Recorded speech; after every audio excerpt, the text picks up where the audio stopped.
Okay, let's start with Matthew because he likes to give us money and he goes to the top of the list. And he says, Lee, have you ever seen an ownership front office disrespect a player like the Mavs are repeatedly doing to Luka? Now the Mavs president is slandering. There's a lot of heat. There is a lot of anger in Dallas, and there's anger from within some of their own players organizationally for this whole Luka Doncic thing. And, I should have added, Anthony Davis got hurt over the weekend.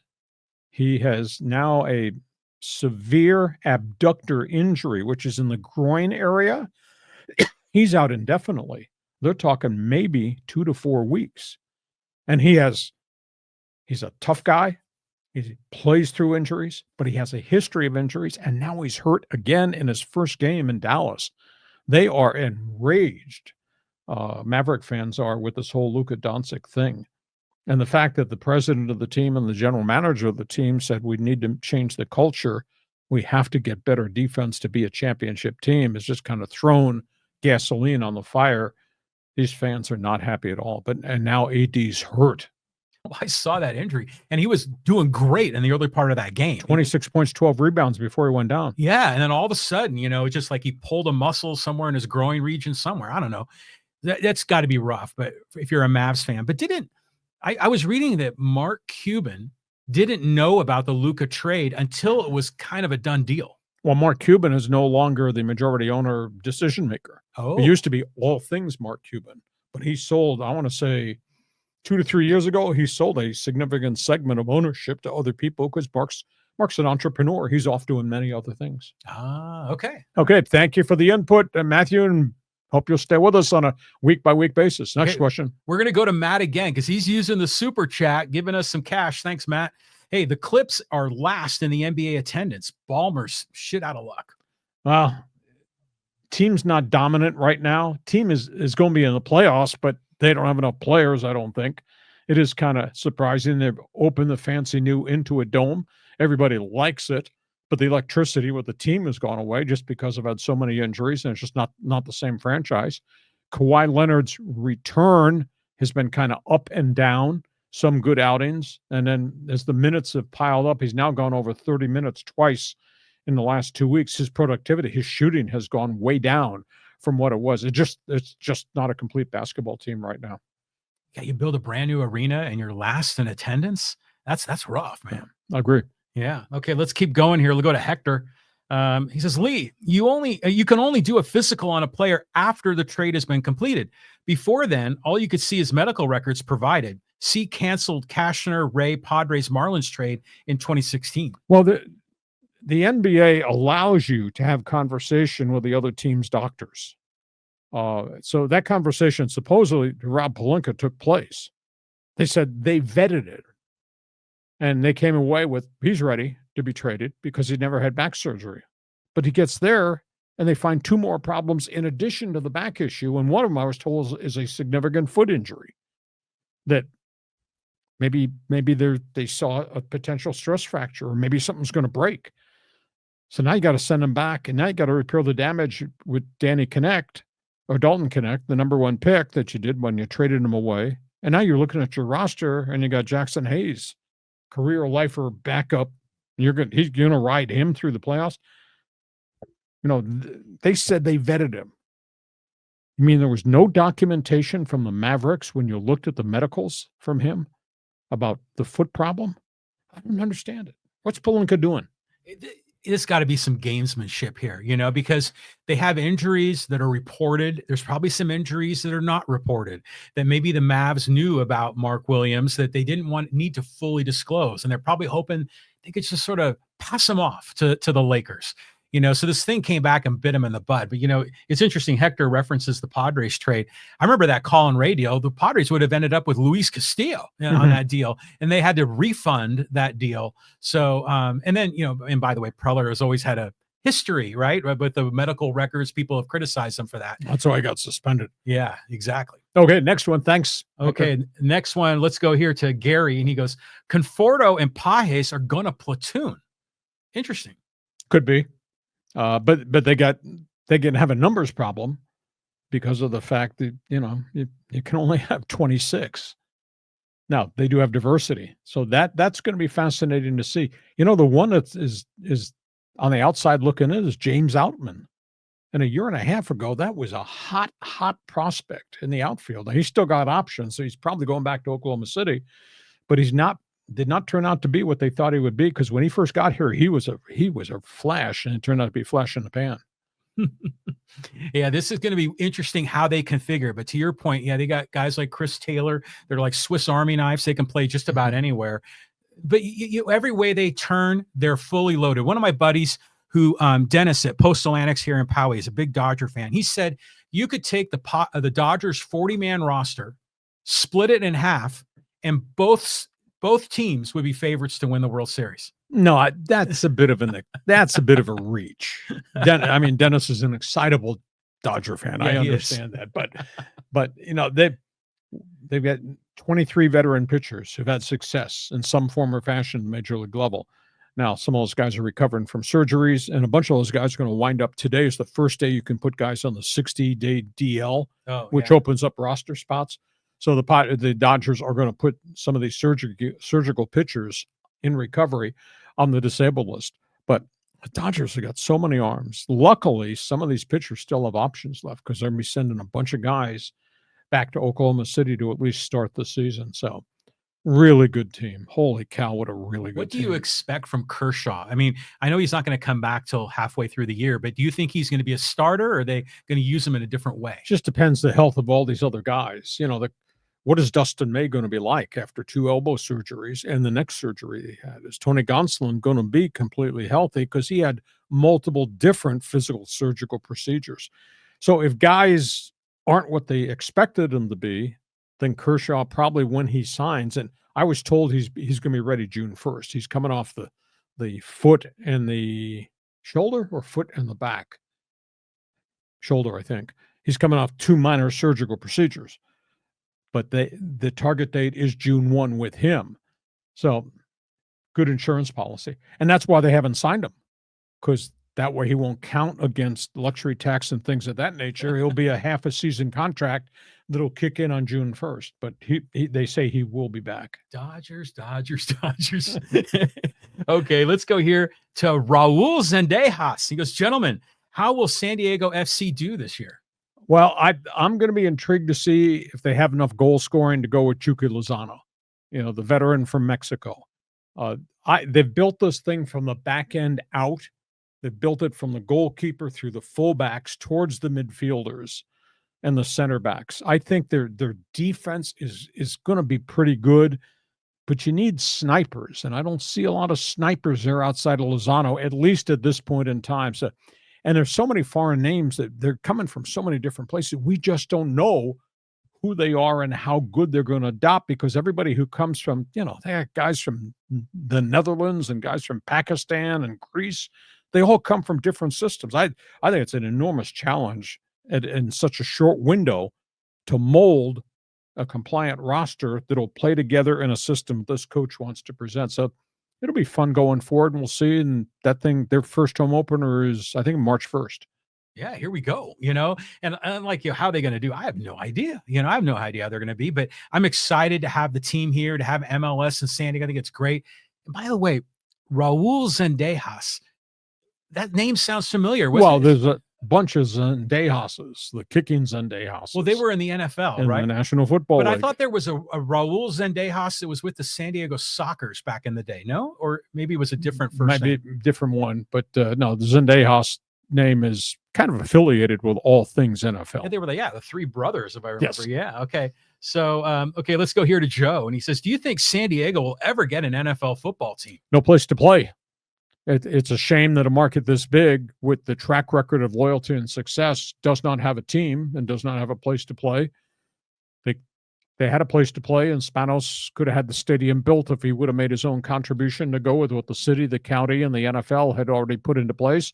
And he refused to go to the negotiating table because he wanted to go to Los Angeles to be on the periphery of support with the National Football League.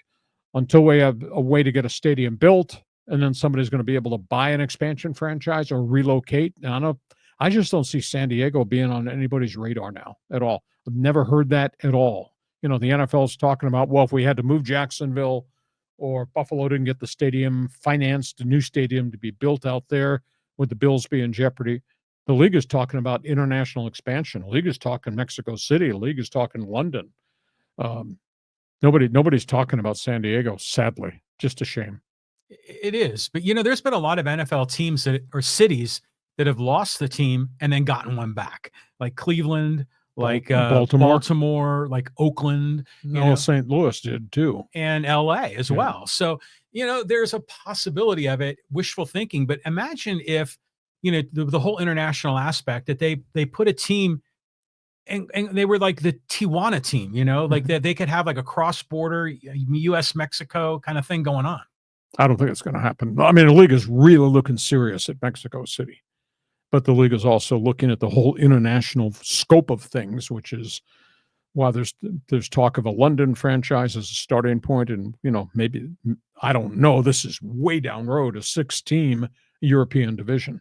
But that the complexities of doing schedules with international teams or with a division, that's really, really hard. Yeah, extremely hard. Yeah. So that's where we are. Okay, let's keep on moving, and we're going to go here to Richard. And he says, Fans Forum, as a Dodger fan, it's amazing to me how many members of the media and non-Dodger fans are very disappointed that Ohtani was found a victim and not a violator. I find it hard to believe that being as wealthy as you are, you would not pay attention to your own personal bank accounts, or your agent would not pay attention. I'll guarantee it probably never, ever happens again to this dimension. But again, he's so young, so focused on baseball, and that's the only focus of his life up until he got engaged, married, and is about to have a child. And he trusted this guy. He knew this guy from Japan. So he trusted him and never paid attention. And it's staggering to lose $17 million and not be aware of it. And it's staggering his agent, because agents have their hands on everything as it relates to their star players to help them, and not be aware that this type of transaction was going on. Just amazing. Richard brings up an interesting point, because there's like a dynamic. It's hatred of the good for being good, right? And so whether it's the Chiefs and you're tired of them, you're tired of Tom Brady and the Patriots, you're tired of the Dodgers, they get to the top and everybody wants just to knock them down again. And I think that's part of it, because Shohei Ohtani he's perfect. He's a two-way player. He's historic. He hits bombs. He's a nice guy, and he's international superstar. He's doing what no one's ever done since Babe Ruth. And you're like, the Dodgers have got it too good. We got to knock these guys down.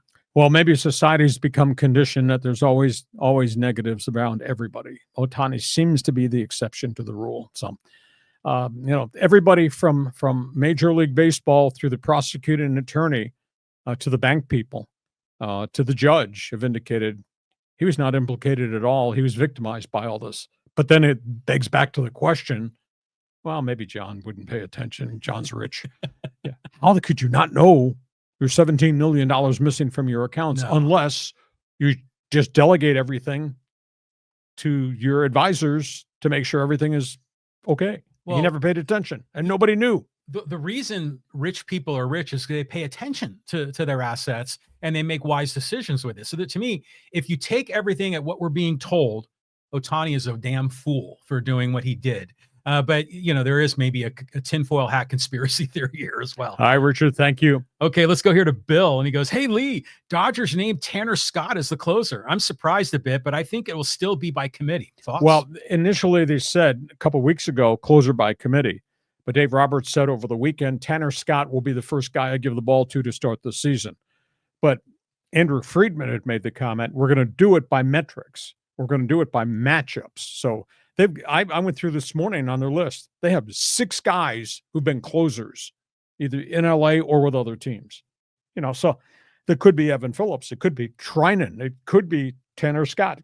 It could be a whole bunch of those 6 guys. But they say Tanner Scott will be the first guy out of the bullpen, at least opening day when they play the Cubs in Japan. But I also think the way they use metrics, and there's so many smart people at Dodger Stadium, I could see them going righty, lefty, based on batting orders on different days.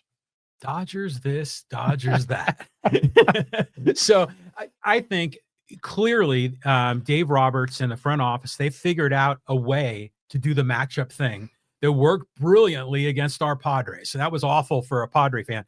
but you can't really do that all season long. I mean, because no one really knows their role and they're kind of guessing and second guessing. And injuries change the makeup of those 6 former closers. Well, yeah, that'll. But I think it's good to name. You got one guy coming out of the gate, and you're going to give him the ball in ninth inning, and I think that makes sense. And Tanner Scott certainly deserves it. Okay. It's going to be fun. I mean, they are so talent laden. It's just going to be fun to follow and see how this fits if it comes together. Next question. Okay, let's go here to David, and he goes. And by the way, David, thank you for the $5 super chat donation. Will they ever put a roof over Snapdragon? People are going to heat stroke in the summer. It's going to be a problem. It really is. It's going to be a problem in the summer for outdoor soccer, unless everything is at night. But as they were putting together the concept of what Snapdragon would look like, David, they looked at soccer stadiums, and they looked at the soccer stadiums with the overhang, but the cost factor is just through the roof. And, this thing was paid for by bonds, the San Diego State and the Cal system. They couldn't do it. So the other factor is, I think they made a terrible mistake with the layout and the direction the stadium was laid out, because the sun bakes on half that stadium all day long, and that whole one far sideline just bakes all day. Yeah, I wouldn't want to go to a football game or a soccer game in the afternoon in the summer if that stadium is baked all day. If they had positioned the stadium this way, only one end zone would have been baking all day. So there was a mistake. I've never gotten an explanation as to why this thing was laid out the way it was, because I remember walking the dirt piles with Larry Lucchino with the Padres when they were with the concept of Petco Park. And I asked him the question about the atmospherics and about the breeze down on Mission Bay. And have you studied this? He says, yes, we studied all the wind currents and we studied sun location, etc. And it's just a very little part of Petco Park does get a chunk of the sun just by the way that thing has been laid out. And of course, now the atmospherics have changed because of all the construction and the hotels and everything around Petco Park. So they did a really, really good job. It just makes me think of Horace Stoneham neglecting to do the study at Candlestick Park back in the day. Even Qualcomm, it's a 90-degree rotate from what Snapdragon is. But even at Qualcomm, one side of the stadium had a lot of shade, another side had a lot of sun, just because the sun was like at an angle. Yes. So I heard a story that, and this hasn't been confirmed yet, but maybe it's still in the works, that if San Diego got an MLS team, they were going to put like those shades like on the very top, kind of like in the movie Gladiator, around the stadium. And I thought that makes sense. And, if you've got an MLS team coming in, maybe they'd be willing to make the investment. Big investment, though. I mean, we're talking lots of money. Well, a lot cheaper than putting a roof on the thing. Well, you can't. But the university structure, the Cal system said no. I'm trying to remember because I had posed that question about the overhang. It's not a permanent overhang. It's fabric. Yeah, it is. Sunscreen? It is like that, yeah. Like a sunscreen. But somebody told me $675,000 just for the overhang sunscreen. So, yeah, not going to do that. Well, you never know. I mean, if this thing really blows up and the fans are showing up, you never know. I mean, we're just getting started with this whole Snapdragon thing. That or just play night games. Now, that makes sense. I mean, but TV always kind of ruins that plan. On we go. On we go. All right, let's go down here to Dave Johnson. He goes, where is Garrett Wilson going to end up? Could he be a fit in San Diego or for the Chargers? He's gifted. He's talking about the New York Jets wide receiver via the Ohio State. If Devontae Adams leaves, either gets released or gets traded, he doesn't have any guaranteed money. That's the big issue for Devontae. He wants to go somewhere else where he gets a restructured contract and he gets guarantees. If he gets traded, then Garrett Wilson becomes the guy and they keep him. I don't think they're going to move Garrett Wilson because he's young and he's vibrant and he's athletic and he makes big plays and he's got a little tough guy streak in him. And so I don't think Garrett Wilson gets moved, but obviously based on what just transpired over the weekend with the Jets informing Aaron Rodgers, he will not return. So he's gone. And then Devontae Adams says, I might like to move to the West Coast too. He might be traded too. So there's going to be some changes there with the Jets.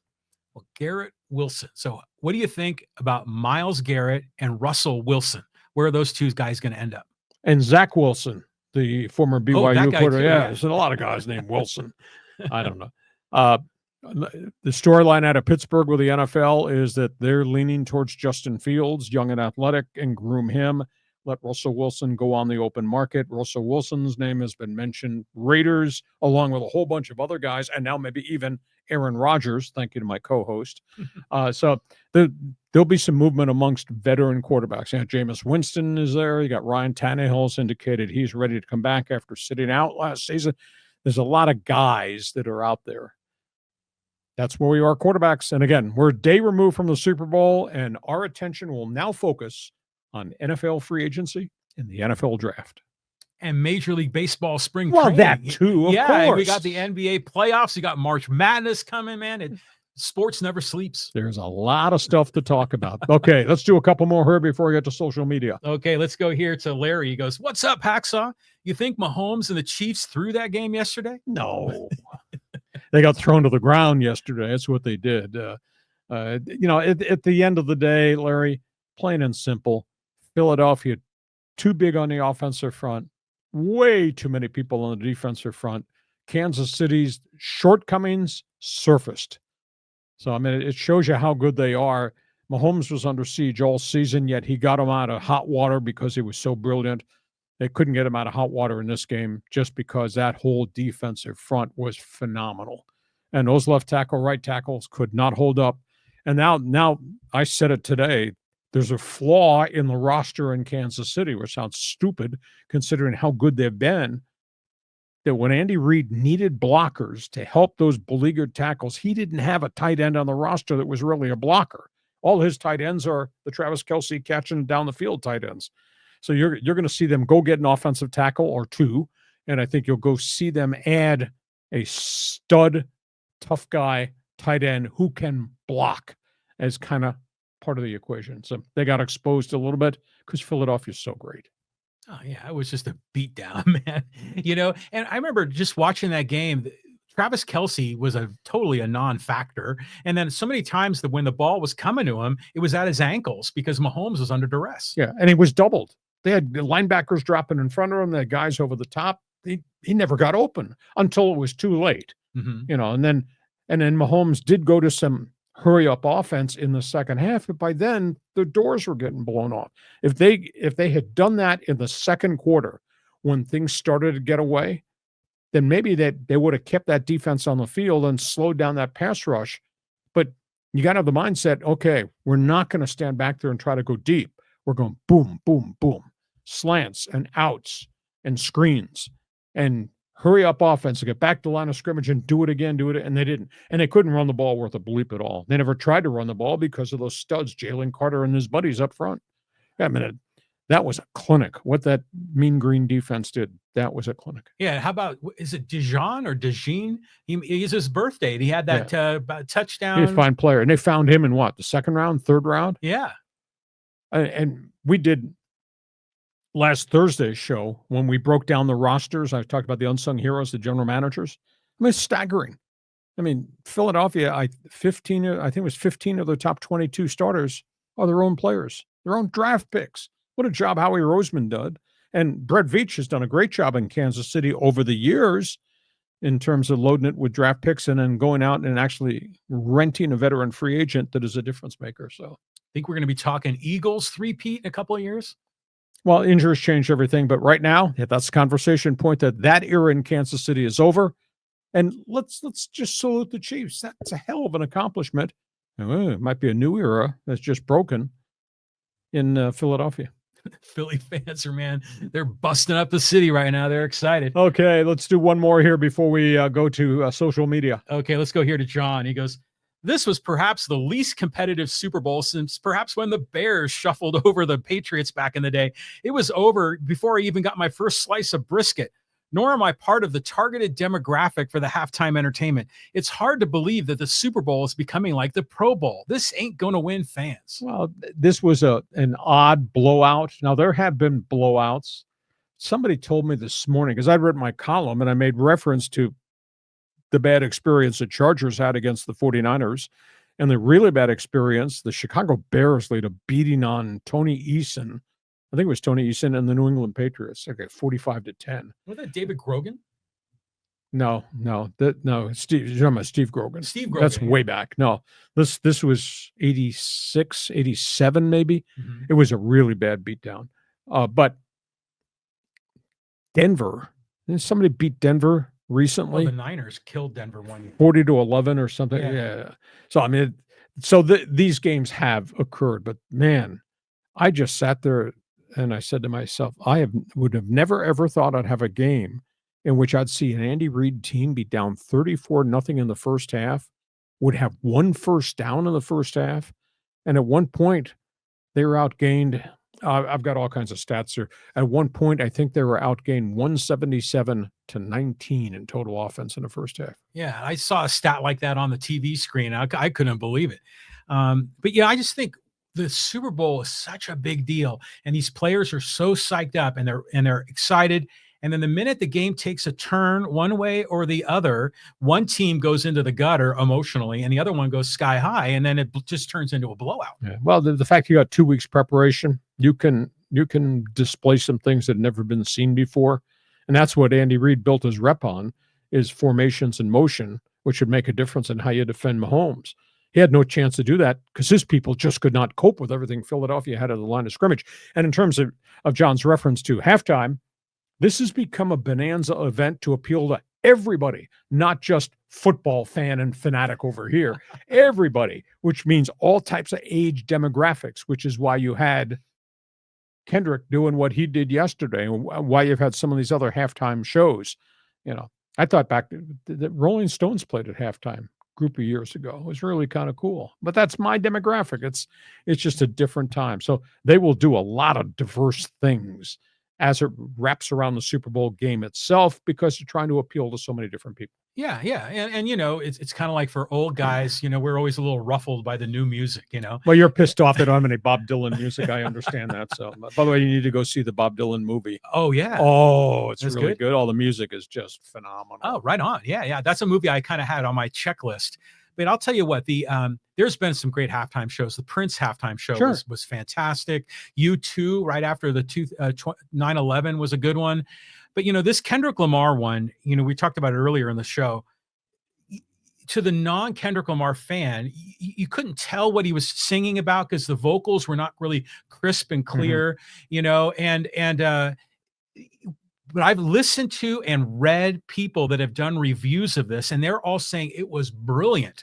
The way that he is a poet and he's a master storyteller, and all these messages in there that speak to, Black history, American history, culture, society, even politics, social causes, and then you've got, Samuel L. Jackson, Uncle Sam out there, doing his thing. So there was a lot more to this that you can't just take it at surface value. And a lot of Americans are like, I couldn't understand what the hell he was saying. And, and they just sort of dismiss it. But I think you've got to give it a second look. And then, hey, Serena Williams was in it too. Yeah. I'm amazed at their ability to choreograph something that complicated with that many people. It's just absolutely amazing.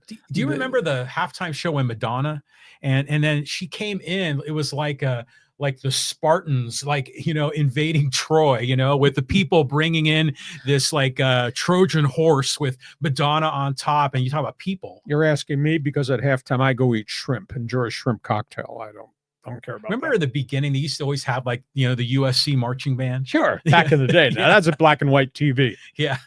Okay. Let's go from that. Let's go. John, thanks for being with us. Let's go to social media real quick. Okay. Social media. Let's go down the list here. And okay, we'll talk here about the more Dodgers from Adam.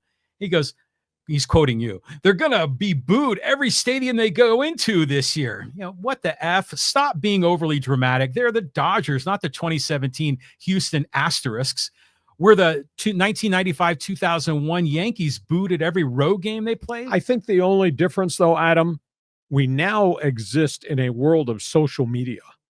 And everybody's got opinions on social media. And those opinions, the minute you hit the send button, they're everywhere. And there's a lot more people with opinions on social media now as it relates to Dodgers buying their way, deferred payments, luxury taxes. It's just a different time right now in terms of how these teams are going to be viewed. And I'll guarantee you, they're public enemy number one. They didn't do anything wrong. They're the Dodgers. They have the resources, etc. But I'll tell you, it's going to be a very different season. the fans are going to be fired up when the Dodgers roll into Philadelphia or go into, it's a City Field in New York. Everyone's going to want to see this bonanza of a roster, and there's going to be a little bit of grudge mode, a little jealousy, a little bit of envy.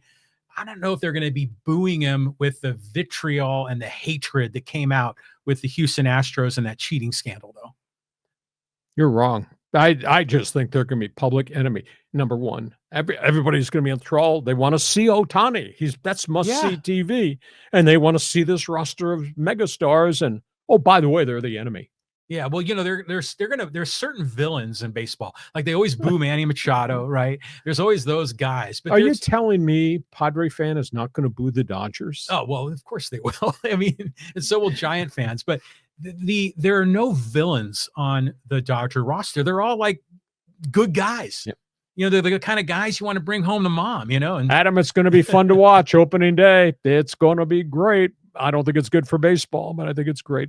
Go ahead. Next one. Okay, next one. Okay, this is from Fat Boy, and he goes, "Oh, please, if you want to be correct in what you're saying, it would be the young dog versus the old dog and the refs and the league. Everybody knows the league has it scripted for the Chiefs to win. It's not even a conspiracy anymore. It's obvious to everybody except Chief fans. The NFL is a joke." I guess he doesn't enjoy pro football. I think he wrote this before the game. Well, at the end of the day, I totally disagree.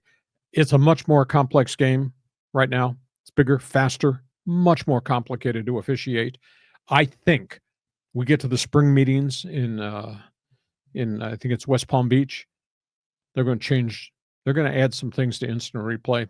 They're going to add replay assistance, I think is the correct clause that they're going to invoke, in which replay in the booth will be able to look at something and message down to the referee, throw a delayed flag because there was contact to the face mask, or there was a helmet hit.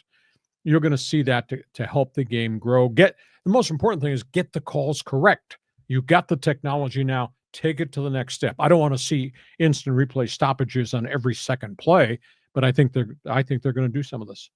Do you think like Nick Sirianni plan for this game is like, hey man, I got the dudes, man. I got the big guys on both lines. I've got a great secondary. I've got an all-star, running back, a great quarterback. He's probably thinking, just do what you do. You didn't have to like outthink it and come up with some gimmick like Andy Reid would. The correct phrase is mean green.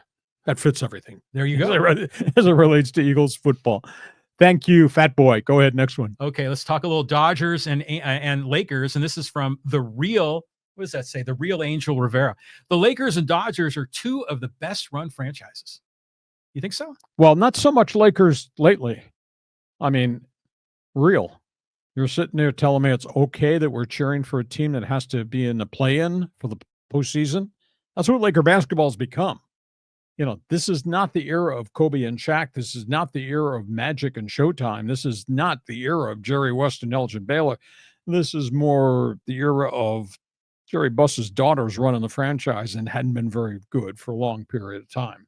So it's a little bit different time, but the Lakers historically got all those banners, and the Dodgers historically, look at who they are going back to the days of Ebbets Field and where they are now in the 2020s.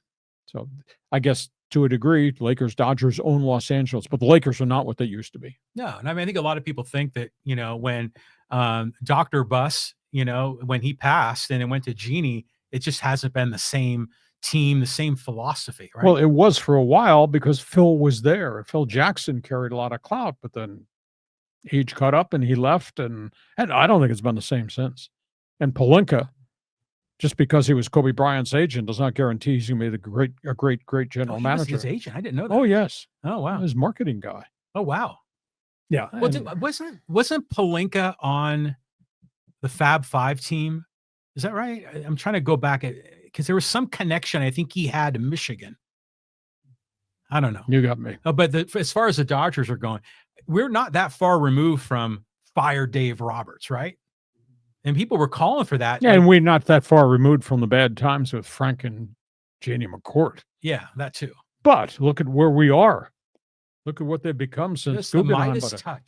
Yeah. Whatever they do is just, it's perfect. Gold standard. Yes, it is. Okay.